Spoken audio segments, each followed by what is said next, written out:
Mesdames, Messieurs, bonsoir, bienvenue dans cette nouvelle édition. Comme chaque nouvelle semaine, je me permets de vous rappeler que j'ai besoin de vous pour le succès de ce programme. Pensez donc à cliquer sur le pouce en l'air pour améliorer le référencement et puis évidemment, écrivez-nous dans les commentaires. Au programme de cette édition, Marine Le Pen mise hors jeu par les juges. Favorite pour 2027, la présidente du groupe RN a été lourdement condamnée par le tribunal correctionnel de Paris. Parmi les peines prononcées, l'inéligibilité pour 5 ans. L'avocat Régis de Castelnau décryptera pour nous cette décision de justice et ses conséquences. Et puis nous avons également recueilli l'opinion de quelques Parisiens. Pour terminer, nous reviendrons ensuite sur la manifestation pour la paix organisée samedi à Paris par Florian Philippot. Marine Le Pen, inéligible. La présidente du groupe RN et candidate naturelle de son parti pour 2027 a été condamnée pour détournement de fonds publics. Élément d'explication d'Olivier Frère-Jacques. Écoutez, je ne crois plus en rien avec la justice parce que j'en vois tellement toute la journée des choses aberrantes qu'on ne peut plus savoir. Quelques heures seulement avant l'annonce de la décision du tribunal correctionnel de Paris, le maire de Perpignan, Louis Alliot, avait dit son scepticisme quant à l'appareil judiciaire français. Et il ne s'y était pas trompé. Aux alentours de midi, le tribunal de Paris a rendu un verdict retentissant dans l'affaire des assistants parlementaires du Rassemblement national. Marine Le Pen a été condamnée à une peine d'emprisonnement de 4 ans, dont 2 fermes aménagées sous bracelet électronique, à une amende de 100 000 € et surtout à une peine d'inéligibilité de 5 ans avec exécution provisoire, ce qui l'empêche de se présenter à l'élection présidentielle de 2027, sauf revirement peu probable de la Cour d'appel. Elle conserve toutefois son mandat actuel de députée, mais ne pourra pas se représenter en cas de dissolution. Le tribunal a souligné son rôle central dans un système organisé de détournement de fonds européens invoquant un trouble à l'ordre public et au fonctionnement démocratique. Elle est reconnue coupable pour ses propres contrats à hauteur de 474 000 € et complice pour un montant total de 1,8 million d'euros en tant que présidente du parti. Au-delà de cette affaire assez courante en politique d'emploi fictif, c'est surtout la peine d'inéligibilité pour une candidate donnée gagnante dans les études d'opinion qui crée un choc.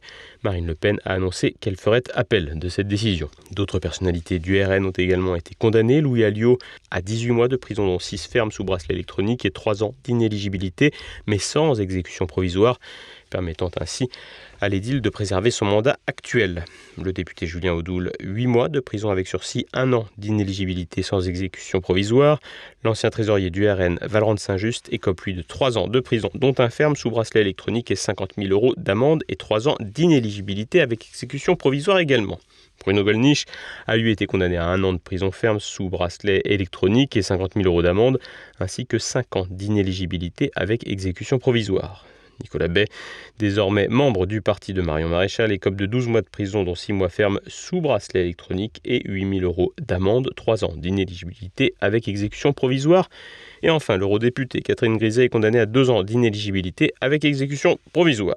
C'est un véritable coup de tonnerre pour le RN. Si Emmanuel Macron dissout l'Assemblée nationale cet été, celle qui a été 3 fois candidate pour le parti à l'élection présidentielle ne détiendra plus de mandat et surtout, elle ne pourra pas se présenter en 2027. Le parti, lui, écope d'une amende de 2 millions d'euros, dont un ferme, ainsi que la confiscation d'1 million d'euros saisis pendant l'instruction. Au total, 23 prévenus ont été condamnés. La décision polémique a suscité de nombreuses réactions. Avant même le verdict, 2 lignes de conduite étaient tenues à gauche. D'un côté, les Insoumis, premiers dans les sondages de ce côté de l'échiquier, estiment qu'un juge ne peut pas éliminer Marine Le Pen. De l'autre, les socialistes, sous les 5 points dans les sondages, ont affirmé qu'ils s'en accommoderaient bien. Et que la justice doit s'appliquer à toutes et à tous. Et elle s'applique à toutes et à tous. Ce n'est pas la première fois que des politiques, si Marine Le Pen était condamnée, seraient condamnées, y compris à une peine d'inéligibilité. Nous, on souhaite les battre dans les urnes. On n'a pas besoin d'être aidé quelque part par la justice. Et deuxièmement, ça victimiserait le Rassemblement national, puisqu'ils ont 8 millions d'électeurs aux dernières élections. Vous voyez bien ce qui serait considéré par ces électeurs. Et troisièmement, parce que je ne suis pas par principe pour des mesures exécutoires de ce type. Après l'annonce, le député Elliot Harold Huart a de son côté mis en cause directement Marine Le Pen, qui selon lui a voté pour le durcissement des peines à l'endroit des élus. De son côté, Prisca Thévenot, députée Renaissance, a salué cette décision. À partir de combien dans les sondages on estime qu'on est au-dessus des lois ? Nous sommes des citoyens. comme les autres, et j'ai envie de vous dire, nous faisons la loi, nous connaissons la loi. Marine Le Pen, en plus d'être députée, elle est avocate. Elle connaît parfaitement le principe du droit et de la justice. Un discours qui se veut rude, mais qui devra survivre à l'épreuve du temps si un jour Alexis Collère et la clique de l'épopée macroniste doivent à leur tour rendre des comptes. L'affaire devrait largement occuper l'actualité de ce printemps 2025 avec les supputations autour du successeur immédiat, Jordan Bardella, la perspective d'un procès en appel et le pouvoir des juges, alors que la mise au banc d'un candidat politique par un tribunal risque de ne pas passer facilement dans l'opinion. Le parallèle avec l'affaire des emplois fictifs impliquant le MoDem de François Bayrou ne manque pas de faire parler. En février 2024, l'actuel Premier ministre, alors président du Parti centriste, avait été relaxé au bénéfice du doute dans le dossier des assistants parlementaires européens. Et cela malgré des accusations de complicité de détournement de fonds publics sur la période 2005-2017. Le tribunal avait alors jugé qu'aucune preuve ne démontrait son implication directe. L'affaire a par ailleurs suscité des réactions hors des frontières nationales. Et le Premier ministre hongrois, Viktor Orbán, a dénoncé ce jugement à l'instar du Kremlin, qui a évoqué une condamnation qui ferait écho à l'agonie de la démocratie libérale. Et place au décryptage à présent. Les conséquences de cette décision judiciaire pour la démocratie sont faciles à comprendre. C'est aussi ce qui rendait difficile les supputations. Le point tout de suite avec l'avocat Régis de Castelnau. Marine Le Pen privée de course à l'Élysée. Si tout était possible, il semble bien que ce soit le pire qui ait été décidé pour la candidate putative du Rassemblement national à l'élection présidentielle. Selon Régis de Castelnau, animateur du site vududroit.com et ancien avocat du Parti communiste, la condamnation était inéluctable. Moi, je pensais que cette décision était inéluctable dans sa sévérité, mais aussi dans la peine accessoire d'inéligibilité pour empêcher Marine Le Pen d'être candidate. Elle était inéluctable parce que cela fait déjà un moment, je vous rappelle que j'ai écrit un livre à ce sujet, que la justice considère qu'elle a désormais un pouvoir politique. Et c'est elle qui doit décider qui peut se présenter, mais elle ne peut le faire que parce que la classe politique, dans sa pusillanimité, lui a donné tous les outils pour le faire, en particulier avec des textes aussi contraire au principe que celui qui a été utilisé à cette occasion, c'est-à-dire le caractère exécutoire immédiatement, malgré l'appel, de la mesure d'inéligibilité. Donc je la considère comme attentatoire aux principes fondamentaux du procès pénal. C'est une violation de la présomption d'innocence, moyennant quoi ça a été voté par le Parlement. Et aujourd'hui, on ne peut pas s'étonner que ce soit utilisé. Au-delà de la condamnation en tant que telle, c'est évidemment le caractère immédiat de l'exécution à la peine d'inéligibilité pour 5 ans qui fait réagir. En effet, la conséquence est claire. Elle empêche Marine Le Pen d'être candidate, notamment pour la prochaine présidentielle. C'est une peine accessoire avec exécution provisoire. Si on fait appel, on ne peut pas demander à la juridiction qu'on a saisie avec l'appel d'être relevé de l'exécution provisoire. En matière de liberté, si Marine Le Pen, il me semble qu'elle a échappé belle, avait été frappée par un mandat de dépôt, il aurait été possible de venir dire « remettez-la en liberté », mais l'inéligibilité, elle est exécutoire. Seule la Cour d'appel pourra revenir dans sa décision de fond lorsqu'elle aura à de nouveau juger, parce que ce sera une nouvelle décision, ce sera un arrêt, et non plus cette fois-ci un jugement, elle pourra à ce moment-là décider de supprimer cette inéligibilité, mais d'ici là, non, il n'y a pas de recours spécifique. Une décision de la Cour d'appel qui devrait donc intervenir après 2027 avec les conséquences que l'on connaît. Marine Le Pen aura déjà été empêchée par les juges de se présenter devant les Français à la magistrature suprême. Une situation qui rappelle les récents événements survenus en Roumanie où les juges ont également privé un candidat d'élection présidentielle. C'est exactement la même chose, mais avec quand même une différence qui montre que la situation est chez nous plus grave. Qu'est-ce qui s'est passé en Roumanie ? Il y a un candidat qui est arrivé en tête au premier tour avec 20 et quelques % des voix. Et la Cour suprême s'est auto-saisie, c'est-à-dire qu'elle a eu des pressions des pressions de l'étranger, des pressions de l'Europe en particulier. Je pense aussi des pressions américaines parce qu'il y a une grande base américaine en construction sur ce territoire. Et donc, la Cour suprême, en violation de la Constitution roumaine, a décidé d'interrompre le processus, mais elle l'a fait sur commande. Donc, c'est le juge qui a décidé qui pouvait être candidat ou pas. En France, il n'y a même pas besoin de donner des ordres. La justice se considère elle-même comme dépositaire d'un pouvoir politique. Alors on va me dire, oui, mais il y a des infractions qui ont été commises, je veux bien. Pour autant, cette prérogative d'inéligibilité avec exécution provisoire est un pouvoir exorbitant parce que cette magistrature est composée essentiellement de membres de la petite bourgeoisie urbaine, partageant son idéologie, partageant ses visées politiques et se considérant comme étant l'outil politique dont ce pays a besoin. Une petite caste qui prive donc le peuple de son droit de vote, une tendance qui frappe de plus en plus de pays au sein de l'Union européenne comme une véritable épidémie antidémocratique. Et nous sommes également allés recueillir l'opinion de quelques Parisiens après cette décision de justice. Louis Torcy est allé sur place. La réaction que j'ai faite à des amis, directement, qu'elle a, excusez-moi l'expression, mais qu'elle a morflé grave, quoi. Je m'excuse, je parle crûment, mais je ne pensais pas qu'elle ne devait pas s'attendre à prendre aussi cher. À l'approche d'une élection électorale aussi proche, ça pose question sur le pouvoir des juges. Je pense que c'est une très bonne chose. Enfin, je sais que beaucoup disent que c'est peut-être antidémocratique, le fait qu'elle ne puisse pas se présenter. Mais quand on détourne des fonds publics, je trouve que c'est une très bonne chose. Alors moi, je pense que, effectivement, que pour les peines de prison sont méritées, la question de l'inéligibilité peut se poser, parce qu'en fait, c'est pas au juge de décider qui peut être candidat aux élections. Elle a détourné des fonds publics, donc il n'y a pas de raison qu'elle soit au-dessus des justiciables.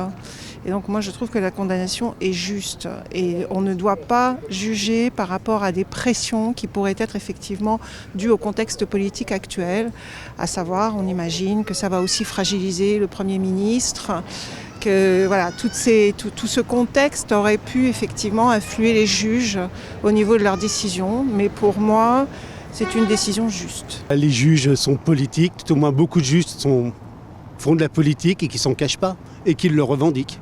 Le fameux mur des cons du syndicat de la magistrature, où ils affichent des cibles à abattre. Les Français contre la guerre d'Emmanuel Macron. Samedi, à l'appel de Florian Philippot, le président des Patriotes, une grande manifestation était organisée pour protester contre la dérive belliciste de l'UE et du président français. Un seul objectif, rétablir la paix. Nous étions sur place. Les résistants, les courageux, c'est ceux qui ne se laissent pas écraser par cette propagande guerrière qui veut nous faire les poches et faire couler notre sang. Nous le disons à Macron, vous n'avez pas de mandat ni de légitimité pour nous emmener à la guerre. Pour les Patriotes, c'est très important de se mobiliser pour la paix. On le fait depuis maintenant de longs mois parce que Macron et l'Union européenne ont un agenda clairement de guerre. Et on l'a vu lors du sommet de cette semaine à Paris. Macron n'a pas eu ce qu'il voulait, mais il a quand même annoncé l'envoi de troupes françaises avec les Britanniques. Ils sont en train de nous déclarer la guerre à nous. C'est-à-dire qu'on a cette Europe qui est en train de devenir totalement totalitaire. On le voit avec la Roumanie. Et pour garder le pouvoir qu'elle est en train de perdre partout, elle a perdu, on va dire, son grand frère américain. Donc ils sont en train de se resserrer sur eux-mêmes et ils sont obligés, de mentir, c'est-à-dire que c'est pour ça que moi je fais mon métier dans les médias, c'est pour ça que vous faites le vôtre, et deux, ils vont être obligés de restreindre de plus en plus les libertés pour faire passer des lois qui vont à l'encontre des peuples. Donc il faut se battre aujourd'hui, il faut résister absolument. C'est important de montrer qu'il y a une autre voie possible, VOIE, et une autre voie, VOIX, que puisque les grands médias ou les médias de grand chemin ne laissent pas la parole à notre chemin et à cette autre voie, eh bien, il faut que nous soyons visibles. Durant l'été 2021, vous aviez des dizaines et des dizaines de milliers de personnes.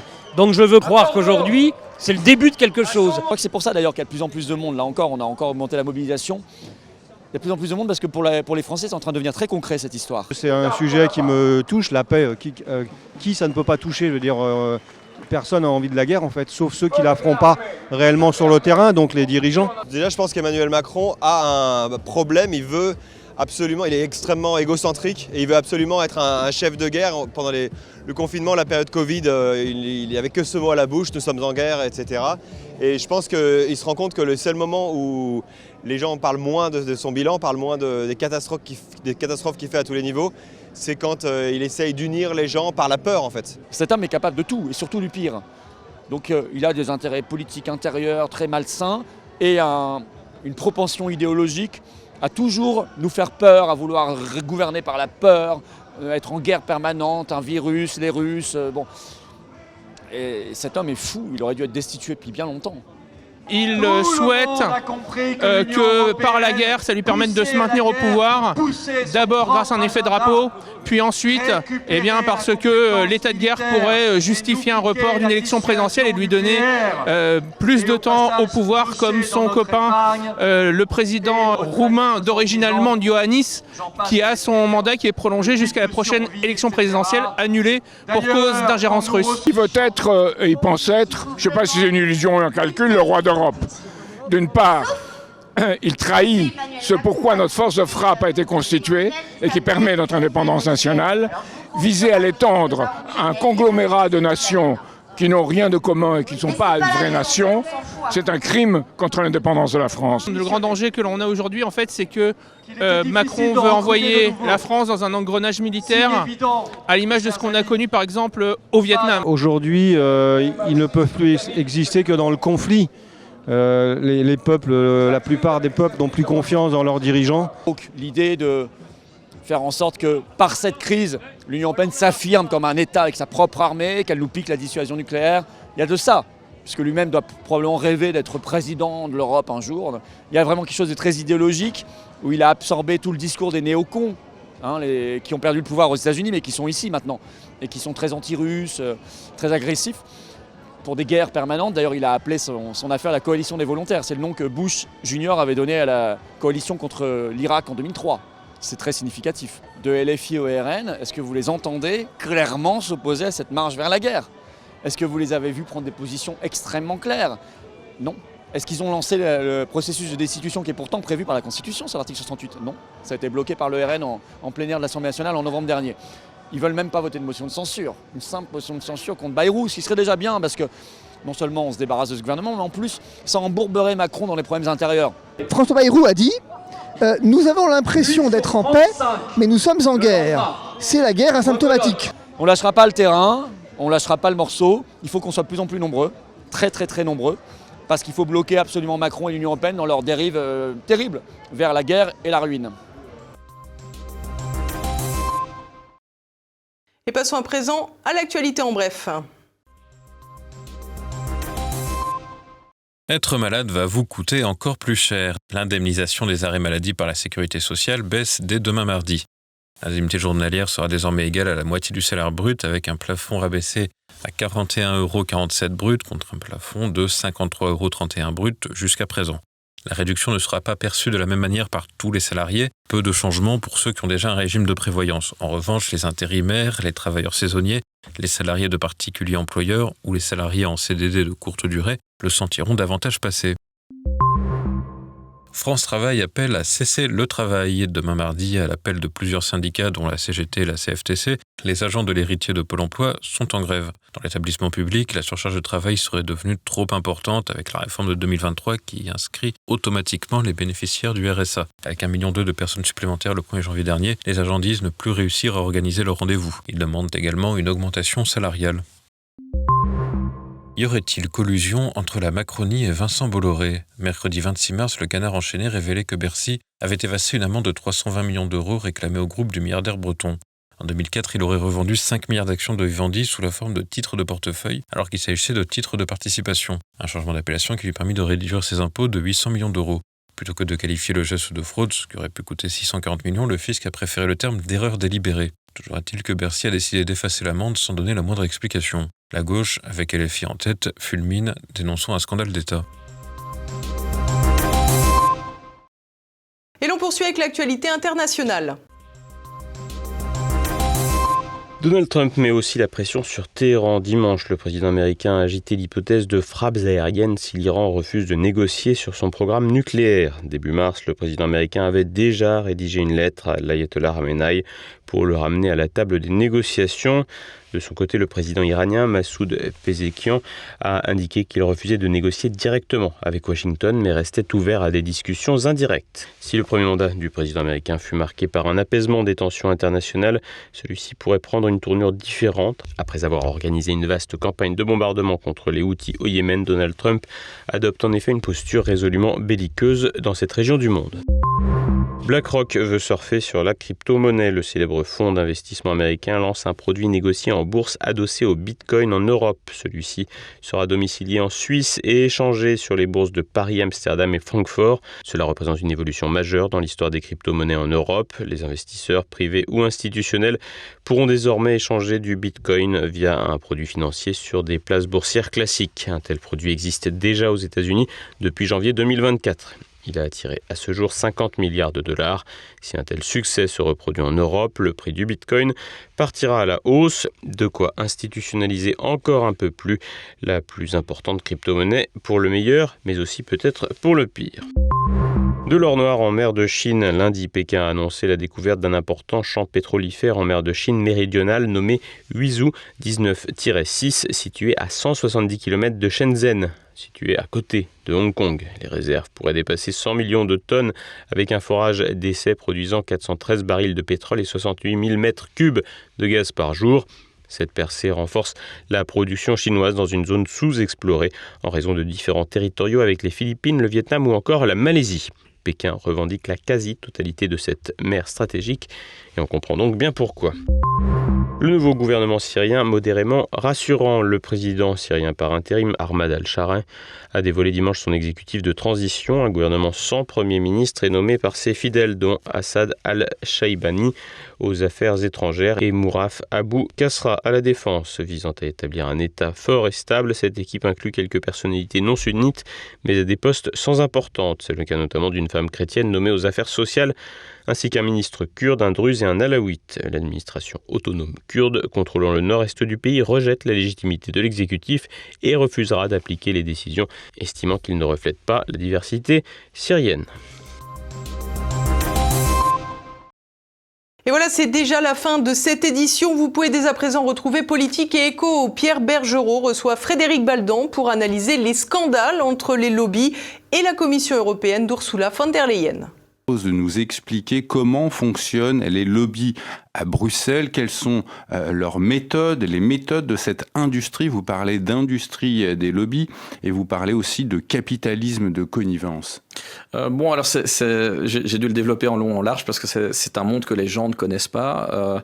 Et je ne pense pas que j'aurai le temps ici de faire la liste exhaustive des procédés. Mais il y a quelques techniques, par exemple ce qu'on appelle le Stakeholder Management Strategy, donc c'est la gestion des parties prenantes. C'est en fait envisager un preneur de décision par toutes les personnes ou toutes les personnes physiques et morales qui peuvent l'entourer. Et donc en fait on agit via l'entourage pour agir finalement sur la prise de décision. Les gens ont un peu de difficulté à comprendre ce qu'est le lobbying. Certains considèrent que c'est de la corruption bête et méchante. En fait c'est simplement des pratiques et techniques qui permettent d'aliéner en fait la décision publique en agissant sur les preneurs de décision. Également au programme le Zoom du jour, plusieurs représentants de la cocarde étudiante évoquent les 10 ans de combat de leur syndicat contre le mondialisme et le wokisme. C'est à présent la fin de cette édition. Je vous donne rendez-vous demain, même lieu, même heure. En attendant, portez-vous bien. Bonsoir.